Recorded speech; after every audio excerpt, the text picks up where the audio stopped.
I have to be here to run the restaurant. It's a very big commitment, and I want a wife. Sounds like a breakup, the way that you're making me feel. All right, guys, we all know the greaseball himself, Big Ed, is a controlling, sometimes really weird psychopath when it comes to his relationship with Liz. But in my opinion, today's episode is where his true psycho tendencies come out. This dude is just so controlling. I cannot get my mind around this. And it's mind-blowing that Liz is still wasting her time with this loser, but it's honestly amazing entertainment. So without any further ado, let's get right on into this one. Shout out to my patrons as always. And without any further ado, let's get into it. It's overcast. Yeah. Like every other time we go to the beach. So they're at a nice day on the beach here, and I just gotta say, something that I've noticed with these two, and obviously most of you have noticed this as well, but there doesn't seem to be any natural moments of chemistry between these two that this show can catch. You gotta think, they're probably filming them most of the day on these filming sessions, and they don't have a single good clip of them not being awkward, not being super kind of mopey around each other, and just super fake. Like, that is their entire relationship. It is just built on lies. Of Ed lying to himself that somebody like Liz would even want him without being on this show, or without the small amounts of money that he must have, and Liz lying to herself that this relationship can truly work and that Ed will change. As we've seen, he doesn't. He just gets worse and worse. It's backwards. Backwards? Give me a tag right here. Oh, here. Oh, that's right. And literally, dude, scenes from this show, it almost feels like some weird novel where this old man was getting senile and needed some sort of assistance, so he got somebody, you know, like a social worker to come be his caretaker, and the caretaker for some reason fell in love with the patient. That's literally what the hell these scenes feel like. I mean, you got this adult man-child over here who doesn't even know how to put his shirt on, not inside out, not backwards. Like, you literally got it wrong both ways. And then he gets stuck in his own oversized jumper, and Liz has to, like, hold the sleeves while he gets out of it. I wouldn't be surprised if he starts thrashing around and crying because he can't see when his head gets stuck in the sweater, much like a child does when you're trying to get them dressed, or like when their elbow gets stuck in the sleeve. You guys know what I'm talking about. Kids freak out with that stuff, and Big Ed is just a large version of a child that Liz unfortunately has to walk around and cater to every single day. I don't know how that's appetizing to her. So you ready for me to go back to work? Well, I've been at work, but... Yeah. So Liz asks Ed how he feels about her working, and we get more straight up just disappointed face from Big Ed. This dude hates the idea of his woman having a career or friends or a life of her own that doesn't include him. And it's so plain to see every time she brings up the concept of work, he gets super sad about it, when literally it's going to allow them to buy something like the overpriced house they went to look at in the last episode that he couldn't afford by himself. So I don't know what the hell this dude wants. He literally wants something that just does not exist. It makes me feel better that you're working. I want you to miss me. I want to give you your space. And we want to buy a house. And why do I feel this is about to be followed up with a butt statement from Ed? Because he always front loads his annoying comments of controlling just nature that he has, or like the deprecating comments that he gives towards Liz that really bash in at her personality and the way she feels about herself. He always front loads those statements with a bunch of positives. Like, he literally just explained why it's perfect that Liz works. She gets to miss him. Their alone time becomes more special because it's not just the status quo of every single day of them spending time together. And she's gonna help contribute to them being able to buy a badass house that fits both of their tastes and size needs, which in California, as we know, is extremely expensive. So now let's hear the 1,000 other ridiculous reasons that Liz shouldn't work according to Big Ed. I'm sure he's about to rattle them off. There are going to be times where I will have to work late or a weekend night shift. I don't want 1 a.m. like midnight stuff. It's No, but dude. So he instantly is like, so how's the hours looking? And Liz is like, well, I'm literally a manager of this restaurant, which this restaurant that they met at, that she was originally working at, I get the idea that it's kind of a hip happening spot in this city. It looks pretty expensive, kind of bougie. So being a manager is going to come with some big time requirements of being at work. And Ed is just not for that. He's like, look, I get that you're trying to further your career being a 30-something-year-old woman, much like I tried to do in my 30s, but I'm gonna rob you of that opportunity because I'm some old creepy man who needs to date someone half his age, and I'm just sick of the idea of you having your own life. I can't handle it. it is what it is. I'm not There going to are understand that. days I don't want you there- working till 1 a.m. I'm sorry, I don't. And literally Ed is holding down steady on this one, saying, I'm not going to allow you to work past midnight, as if he's the parent of this person. Like every episode, we get this weird parent-child dynamic going on with these two, where he is literally lecturing her as if he's a father, like, you are not going to be coming back inside that door past midnight, you understand? And if you get caught in traffic, you better text me and let me know you're on the way home at least by midnight, or you're going to get a spanking, all right? Like, this is a full-grown woman you're speaking to, you freaking idiot. Like, oh my God. I have to admit that Liz going back to work full-time does scare me because it has led to our breakups in the past. And even though this is a legit restaurant, Ed just sees it as some sleazy bar that she works at where everybody is trying to get with her / have them be broken up, which, I mean, yeah, they might be in her ear about her relationship, but if anything, they're probably much like her friends and your family who have been saying you two just aren't compatible and it's a toxic environment. So that's not really them whispering in her ear that they need to break up or anything, but Ed seems to think that is the case. He also thinks that she's just there to party and be away from him so she can live some, you know, cool nightlife lifestyle, and I don't think that's the case either. Liz has just explained multiple times she wants to not be homeless, which I know is an insane concept for Ed to try to grasp his head around. It's just my job. It's my title there. But I mean, what you say goes. So. Ew. Just ew. I'm literally disgusted by the new depths of Liz's lack of self-respect when it comes to this relationship. Literally listen to what she just said. What you say goes. So. She sounds like a subservient, just slave to this guy. What you say goes. You have programmed me perfectly. I am the Liz AI, and I will never outstep your boundaries. Also, I will report back from work by 8 p.m. so we can have friendly cuddle time on the couch, much like you need, since you're a man baby and can't be away from me for more than 8 hours. Give me a freaking break, dude. Why don't sound it like that? Well, I don't want to walk away from this conversation unless you feel good and like you've been heard.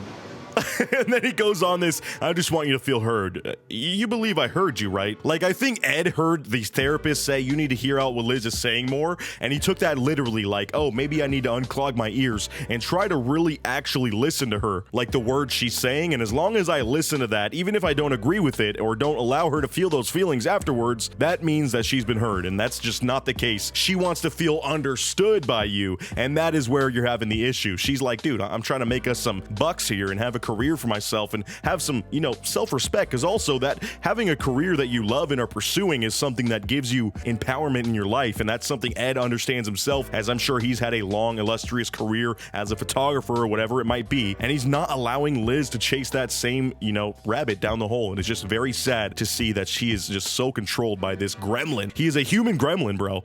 I'm walking away because it's just not worth fighting about. I'm going back to work, I'm making my paycheck, and I'm following your terms. Our terms. Your terms. And does anybody else get the feeling, I know I say this 1,000 times, but every single episode that they do have one of these stupid little fights about something that shouldn't be fought about, yes, she's gonna have to stay past midnight if she's running and managing this entire restaurant that opens until at least midnight. That's a ridiculous request to make, but these fights that they keep piling up on, Liz just seems more and more over this slob, and I am so confused why she won't take the action to remove herself from this relationship. I know it's all about stability and her not really having a place to stay other than at this gremlin's house, but this is just not healthy for you, girl. Please get out of this. So anyways, that conversation that was very one-sided, might I add, finally wraps up. They leave the waterfront here, and now it is later that night. Liz has actually received some insane, like I will say absolutely insane news about her career. I don't know if this was planted by the TV show. The timing seems a little bit suspect, but I'll let her explain what happened. And also, Ed goes back to his stalking ways and literally shows up to her shift at work because he can't be away from his bae, and he wants to be there for solidarity and to show that he supports her, even though literally less than 12 hours earlier, he did the opposite of support her and tore her down.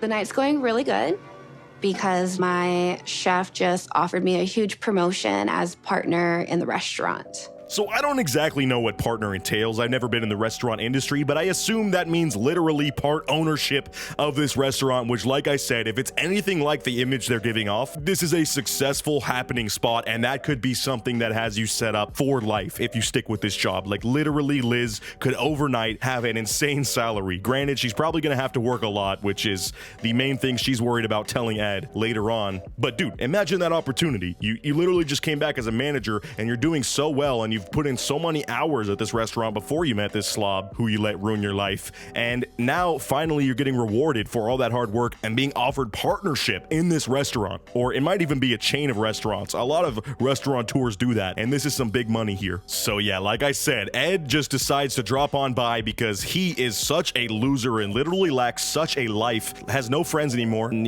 Rich is out of the picture, which apparently was his only friend, has no family he can talk to because his own daughter and mother hate his guts for trying to pursue this ridiculous relationship while on TV and embarrassing himself / humiliating the family. So he decides to go to this restaurant at night while Liz is working. This might even be her second or third shift back at this point, and this dude is just back on stalker mode. I mean, look at this still right here. She has to put the water back away and he's just sat here. He has to rotate his entire body, of course, because obviously he can't just turn his head to look at her. But this man is just staring her down, making sure she doesn't try to flirt with any of these customers, because obviously Liz is only here to hook up with other people in the party. At least that's how it is in Ed's brain. I'm committed to, being with Liz and having a relationship work, and I want her to know that I'm serious and that I love her. So here Ed is saying in his interview the exact opposite of what's probably going to happen. He says, I'm here to support her and to show that I am happy that she is back to work. I'm proud of my working lady. Now let's hear his reaction to this giant news, which any good partner would hear and absolutely explode. I would celebrate it, be like, dude, okay, get me a couple freaking tomahawk steaks, throw them up on the grill. Maybe let's get some scallops as well. Like, we're going to celebrate here. I don't care if you're working. That is amazing. You just made partner. It's not a law firm, but still, it might as well be with the amount of money you could possibly make at these restaurants. But instead, I know he's just going to crap all over this idea and be like, if you love me, you're not going to choose to be partner. I need more hours with you. I have something to tell you. Chef just offered me partnership. The tenseness of this interaction is already just ridiculous. Ed doesn't even say anything positive. He just pauses and stares at her angrily, as if he's a teacher waiting for the dumbass classroom to just stop talking. You could literally cut this tension with a knife right now inside this room. That's a huge opportunity for you, but do you have to live here to be a partner or no? And Liz has to talk to this man slow, like, yes, it will require more hours from me because I am now part owner of the restaurant, and to make sure the restaurant runs smoothly, I'm gonna have to be here a lot more to make sure that it does just that. And Ed is like, oh, you're already away for so long. Like, I bet she's only working just normal 40-hour weeks, which is already the max that somebody should have to work, but we won't get into that. But even that has to be torturous for him. So the thought of maybe pulling some 50, 60, maybe 70-hour weeks because you're hustling, trying to make this restaurant that you're part owner of work, it's going to be stressful. It's going to be a lot of hours away from Ed, and this is just his worst nightmare. He's about to blow up on her, I guarantee it. Kind of dropped something on me that's kind of pretty big. You came to me. I know what I did. You're like, I want to move. So then in my mind, I'm like, okay. Oh my God, okay. Honestly, I will give one thing to Ed. He is creative in his gaslighting and just narcissistic way that he handles Liz and their entire relationship. Like, I would have never thought to have spun it this way, but it is so dastardly and just so evil to say, well, babe, you're the one that just told me you want to move. And like, remember, I was super down to move. Like, I was literally going to throw away my whole life to move with you, and now you're saying that you want to stick at this crappy restaurant and like low-key manage it. Like, you're breaking my heart right now. Like, seriously, that is messed up. This dude is a man-child, bro.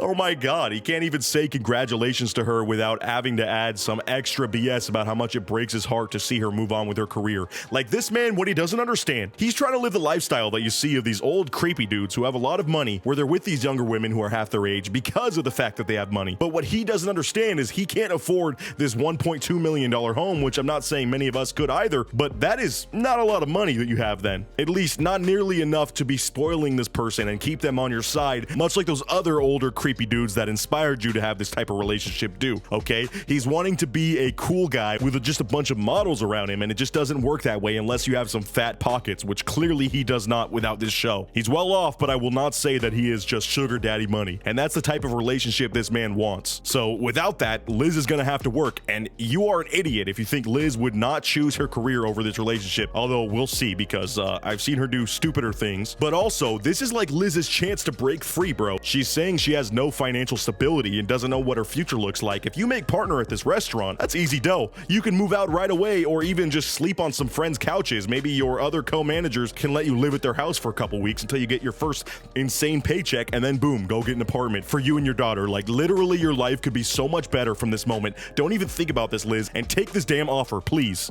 I'm just saying, if I choose, you're making me feel like you're just ready not to. Let's wait and see what he's offering. And that's the thing. This dude isn't even willing to think about trying to make this work. He doesn't even know how long this would be if her working a bunch of hours. He just is like, you're selfish for thinking about this. Even though I need you to make more money, you're literally broke and I'm having to carry us financially, but I need you to make money another way that doesn't involve you being away from me for so long, please. And you can just see again in Liz's eyes, she is over this. She even states that it feels like he's breaking up with her, and that's kind of where the episode leaves off. So I'm sorry to leave off on a cliffhanger here on another one of their big fights, which also happened in the most hilarious scenarios.